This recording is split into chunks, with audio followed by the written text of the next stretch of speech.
Well, Ethan's out there having fun. Looked like he's interviewing different booths, getting you guys content. Again, that's why we're here at PAX West 2017 to bring you guys all the content here, because we know 99% of y'all can't come to con shows like this. So we want to make sure we do everything in our power to bring you developer interviews, gameplay demos, awesome, cool, sexy new B-roll footage, maybe of some new announcement. Embarrassing myself in front of one of the creators of PUBG.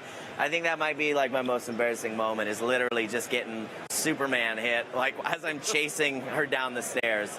But speaking of awesome games, we have one more game we want to kind of share and talk about with you, and that is Rainbow Six Siege. Oh, yeah. And so my good buddy Justin up here is ready to join me. It's good to join you, man. Yeah. Thank you for taking the time to hop up on stage. Absolutely. I hope I embarrass myself as much as you did, just so I can follow in your footsteps. I actually like that we're ending with a friend, so that way I can like, ooh, and like chill with someone. I don't have to be so up. Yeah, we're just two bearded men talking about video games. Right? Very unique. Out of Seattle. Very unique. Yeah, that's super one-off. You're missing some thick frame glasses. I need some glasses, maybe a backwards hat. There's some nice branding. I got my own branding there. Oh, we'll get you a hat. I do, yeah. Yeah, give me a hat. But for the people who don't know you, introduce yourself at home. Introduce all the people here at home at Mixer. You are Justin. I am Justin Kruger, community developer on Rainbow Six Siege. I'm not Jack Black, as chat is.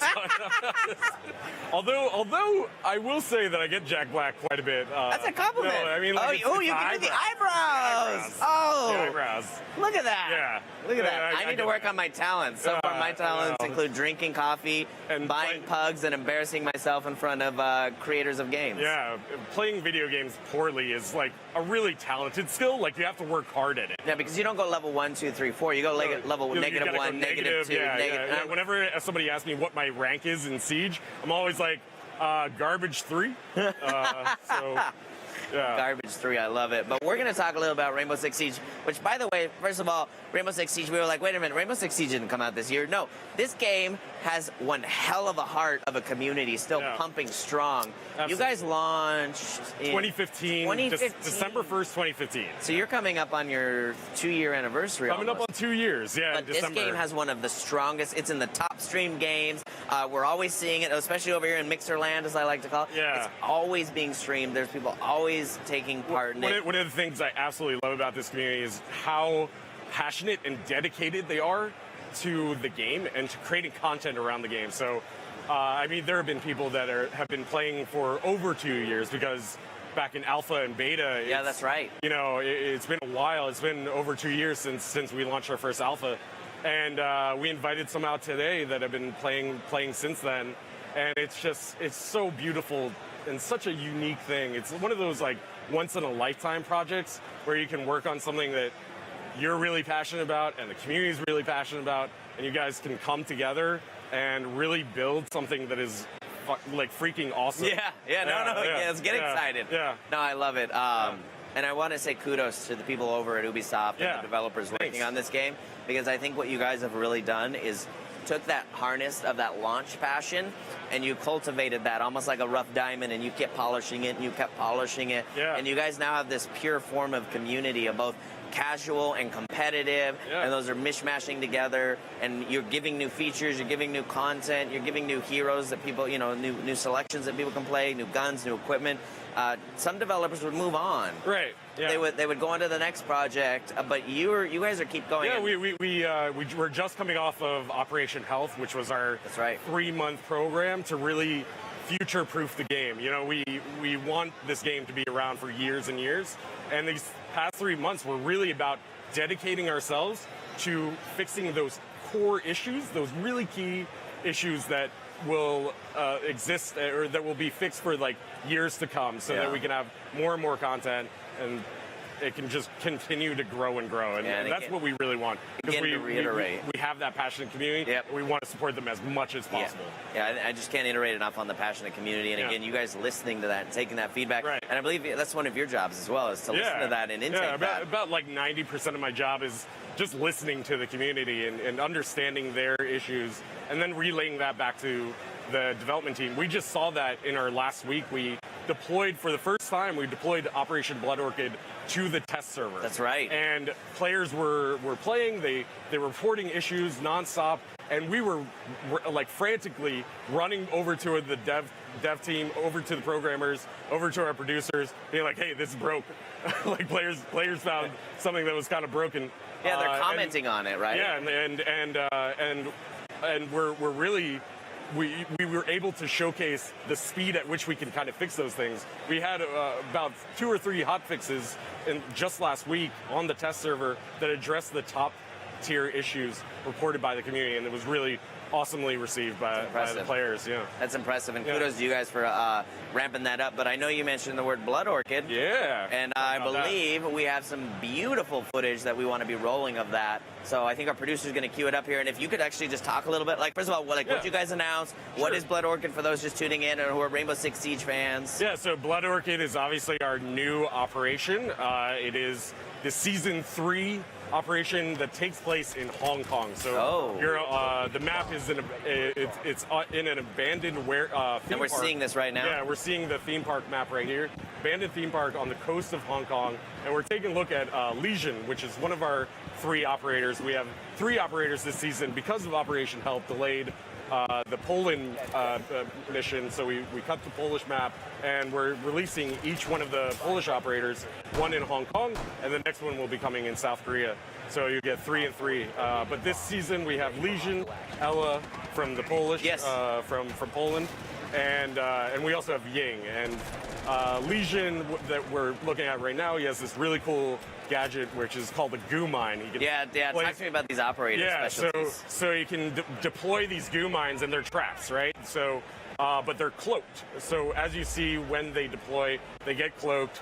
And if what happens when an attacking operator walks over these or gets close enough to trigger it, they will get injected with this goo poison. So it does an initial damage, and then it does damage over time, and it prevents them from sprinting.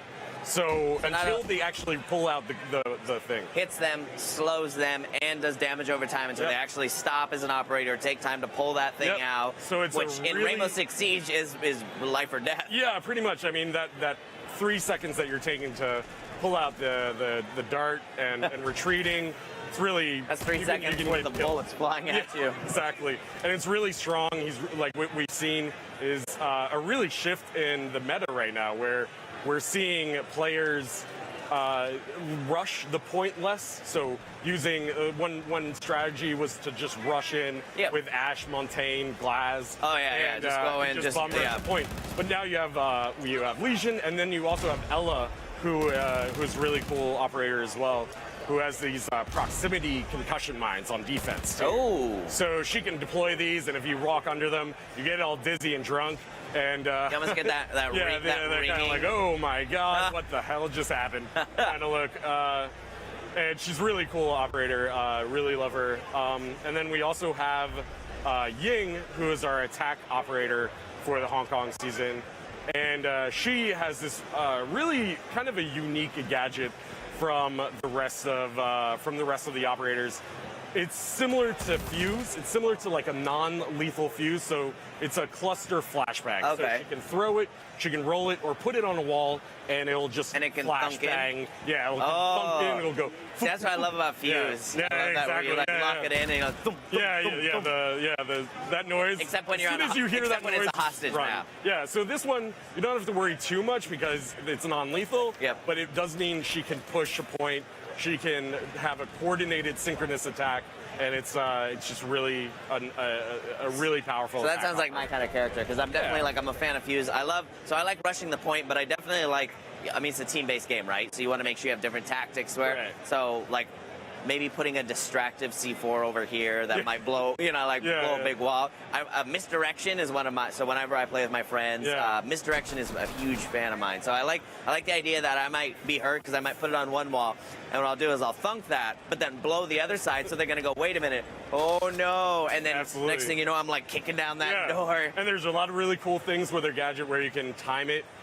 So there's a 3-tier timer system on it, so you can do either really quick. Oh, it's not just a throw and then. No, so it's really quick explosion or or it takes about like 5 or 6 seconds once it's at its max timer. So it's really like it's one of the best attacking operators that we've deployed that you can really coordinate with your team members with. So I can't wait to see it how she plays out in like competitive play. Yeah, I'm really curious to think like with that delay, like what are the competitive people going to use that for? That'd be pretty interesting. I mean, we're already seeing the pro players get really excited about these operators.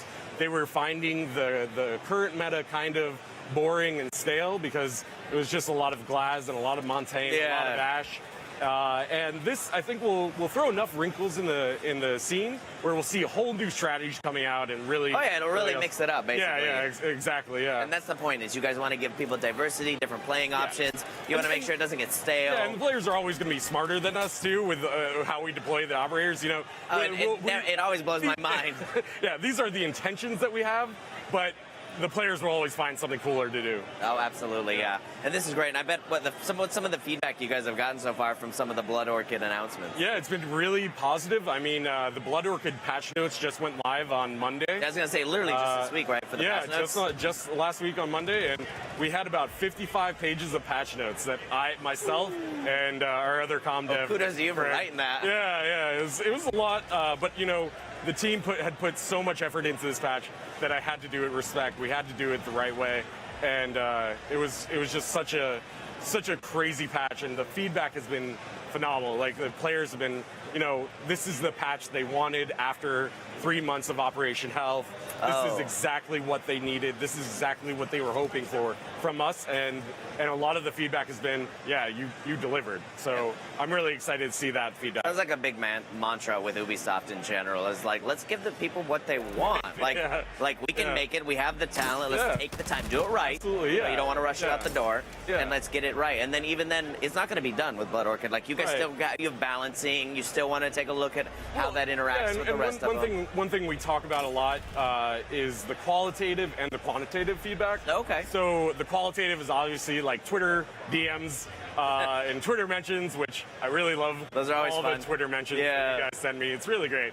Reddit posts, everything that you guys are saying to us is that qualitative feedback. And then we have the quantitative side where we're actually monitoring how players are playing and the decisions they're making. The actual data from the game itself. The decisions they're making in the game to balance out. Like so if they're reporting an issue, we're like, oh, maybe we should look into this, and we look at the data, and then we kind of see how we can move forward, how we can progress from that. That's awesome. Yeah, man. Well, it looks great. Yeah. And as far as launch goes for Blood Orchid? Yeah, it's out Tuesday so you get season pass owners will get the operators on Tuesday, and non-season pass owners will get the operators 1 week later on September 12th. And I love that you're still showing some love for the season pass holders. That's always great. Exactly. Yeah, but then all the other content, the map, the 1,300 bug fixes come out on Tuesday. Woo. Yeah, just a few. Just a few. I love that you guys are still working out. Well, we wish you all the success for Rainbow Six Siege. I play it anyways. Yeah. Now that I'm done with Gamescom, and then now that I'm finally wrapping up PAX West,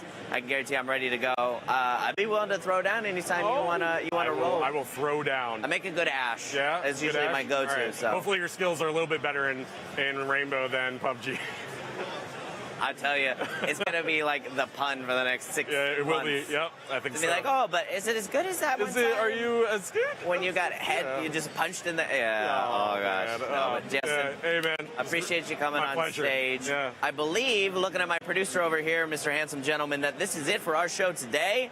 We are going to wrap up PAX West Day 2. Awesome. All right, I just wanted to confirm. We've got a couple more segments, but we're going to save those for tomorrow. And we have more dev interviews. We have more demos. We have more footage to bring you from the latest and greatest here in the video game industry and PAX West 2017. Special shout out, of course, to our partners. You can see them behind me. They're hanging out in our partner lounge. And then behind you, the camera, they're actually streaming live. So I don't know if you know this, but if you tune in and watch some of your favorite partners during these hours that PAX is going on, you might see them live from the show floor, literally right next to us. I see Magnetron over there is actually streaming PUBG, I think. So you guys can head on over and check him out, maybe give him a shout out. I can't see who else is streaming, but it looks like we have another person setting up over there Point is, this is what it's about here at our Mixer booth. We want to celebrate fandom. We want to celebrate games. We want to celebrate our partners. We want to celebrate our community. And we're not done yet. We still got plenty of show. So we will see you tomorrow.